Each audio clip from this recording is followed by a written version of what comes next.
ฝนตกเป็นเหตุเนาะพี่น้องตาเครื่องเดือนหนึ่งยังบ่แห้งจนออกเห็ดเนาะพี่ลึกโผดโผแล้วเดี๋ยวนี้จนออกเห็ดจนน่าจะพาไปเบิ่งเดี๋ยวบางบอนกะจนน้ำท่วมเนาะฝนตกหลายจนน้ำท่วมบางบอนก็ได้บางบอนกะบ่เป็นหยังเนาะบางบอนกะทิ่มเจือนดินเซาะบางบอนกะน้ำออกบ่หลายเนาะผู้ใดที่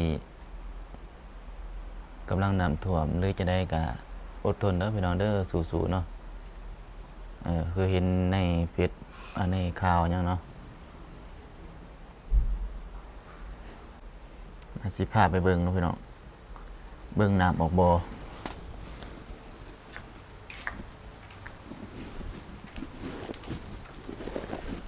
นี่เนาะ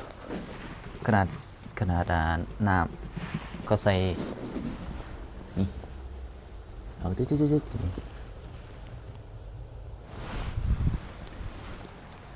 ขนาดใส่นั้นยังบ่ใส่ปูนซีเมนต์ยังสอดจักสิสำใด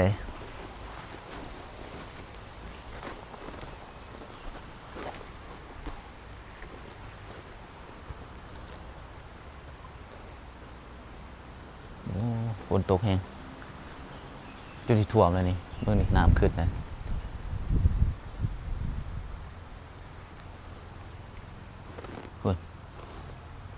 เบิ่งนี่ไปตาเครื่องตัวนี้ได้เดือนหนึ่งเลยนี่เก็ดออกหมดตกเก็ดโอ้เบิ่งนี่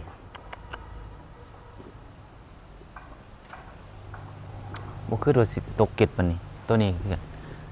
บ่ได้เรื่องเด้อมาตาเครื่องอยู่กลางฝนนี่ตกเก็ดอีหลีจักเป็นหยังน่ะมันนั่นน่ะตกเก็ดแห้งพี่น้องเบิ่งนี่เด้อแห้งกับบ่แห้งเนาะโอ้ยาเฮ็ดเด้อตาเครื่องอยู่นอกนี่ตาเครื่องอยู่บอนที่ว่าฝนตกจังซี่นี่แม่นอยู่ว่ามันสะอาดเนาะแต่ว่ามันตกเก็ดเสียดายเสือว่างามอย่าเฮ็ดโอ้แบบนี้แหละมื้อนี้ก็คือไข่แน่เนี่ยบรรยากาศเด้อคือน่าจะแดดแหละเนาะมันว่ามีตกวานมื้อซื่นนี่ตกหลายตกได้เป็นน้ำท่วมพุ่นน่ะ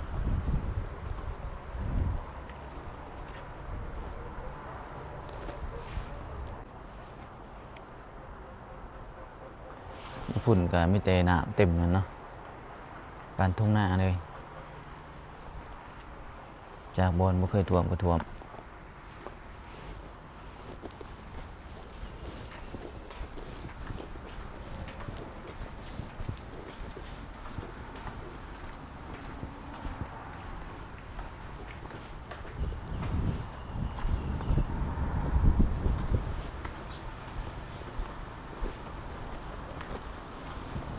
ไป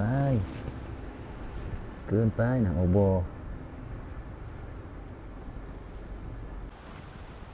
ถ่ายคลิปปั๊บแดดออกปั๊บเลยมื้อนี้โอ้หลังจากฝนตกได้เดือนหนึ่งก็เห็นมื้อนี้มีแดด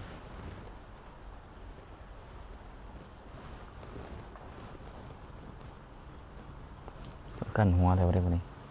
หัวหนูจะเป็นยังกันแล้วก็หนู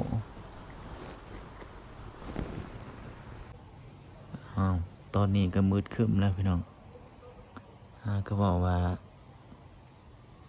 แดดสิออกแล้วมืดอีกแหละคือเก่าเนาะโอ้พี่ลึกเบิ่งแต่ลมวิบากท่านผู้ชมได้เป็นจังใดเนาะเดี๋ยวนี้ฝนตกอยู่บ่เครื่องยินหอกนี่ก็ตอนได้ไว้ไหนเนาะโอ้ตายเนี่ยเสียได้ไว้ไหนนะเนาเอาไว้จักนี่